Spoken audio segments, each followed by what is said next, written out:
तो hello friends, welcome to new video. जैसा कि भैया क्लास 11th अर्जुना जेई का सिलेबस ख़त्म होने के बाद फिलहाल हम लोग लक्ष्य बैच में पहुंच चुके हैं। एंड हमारे जो है अलग सर, उन्होंने जो हमारे बबुआ सर जी हैं उनसे टीचर्स चूज करने के लिए स्टूडेंट्स को एक वो दिए थे कि कौन से टीचर से आपको फिजिक्स पढ़ना है, मैथ पढ़ना है। तो फिजिक्स में बहुत बड़ा कंट्रोवर्सी चल रहा है एंड मैं ये सोच रहा हूँ कि फिजिक्स में बहुत ही मज़ा आ गया था क्लास 11th में सलीम सर से पढ़ने के बाद। बट लोगों को 50% 60% ये है कि ये सर को आना चाहिए, ये सर को नहीं आना चाहिए। तो इसी टॉपिक में वीडियो है।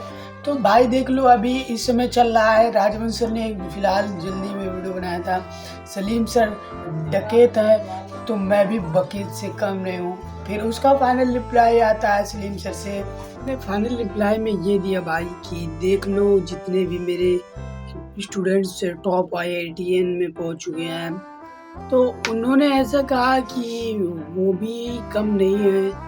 मतलब अब तो भाई स्टूडेंट्स के ही सब उसमें है। एंड कल फैसिलिटी रिवील हुआ तो सलीम सर को ही चूज किए हैं।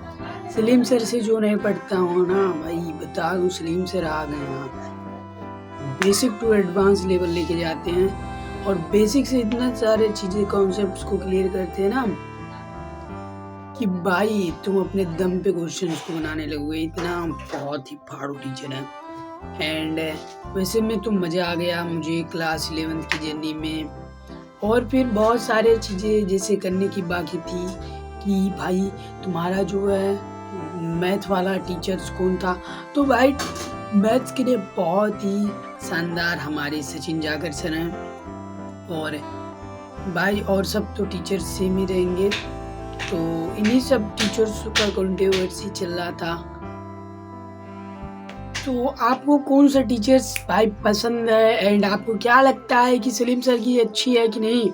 जो पढ़ाने का स्टाइल है, तरीका है, वो शानदार है कि नहीं? एंड मैंने सलीम सर से बहुत सारे चैप्टर्स को अच्छे से पढ़ने के बाद जब मैं राजवंश सर से पढ़ा तो राजवंश सर का एकदम चीज़ें एकदम आसान लगने लगी। बट जब मैंने राजवंश सर का स्टार्ट किया था और जब मैं सलीम सर के इसमें आया तो समझ में नहीं आ रहा था, फ्लो नहीं बन पा रहा था। मतलब ये कहना चाहता हूँ, सलीम सर से पढ़ने के बाद कोई भी टीचर्स पढ़ाए ना, एक बार सलीम सर से पढ़ने के बाद कोई भी टीचर्स के पास चला जाए पढ़ने फिजिक्स तो पूरा समझ में आएगा। इस तरीके से वो पढ़ाते हैं। उनका भाई जो है, आप लोगों को तो पता ही होगा, जिनको नहीं पता उनको बता दूं कि वो एक ही टॉपिक्स पे 5 से 10 क्वेश्चंस एकदम अच्छे से करवाते हैं।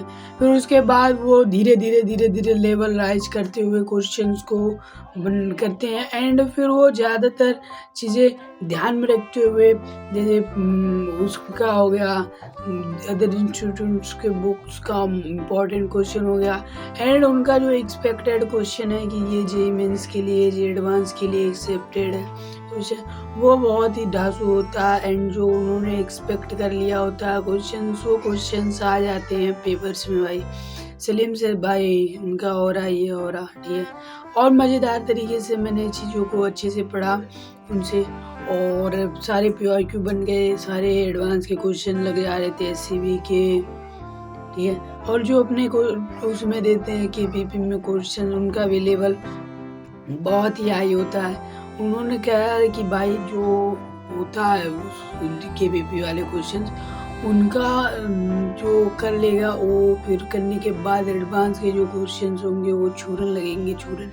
हाँ, ये बात सही कह रहा हूँ और तो कोई बात है नहीं, ठीक है। तो भाई मज़ेदार तरीके से वर्क करना है। एंड मैं वीडियो इस वजह से यार इतना अच्छे से नहीं बना पा रहा हूँ क्योंकि मैं इस पर ज़्यादा फोकस नहीं कर पा रहा हूँ, ठीक है। एंड फोकस नहीं करने की वजह से ऐसा हो रहा है, ठीक है। Thank you so much, love you all.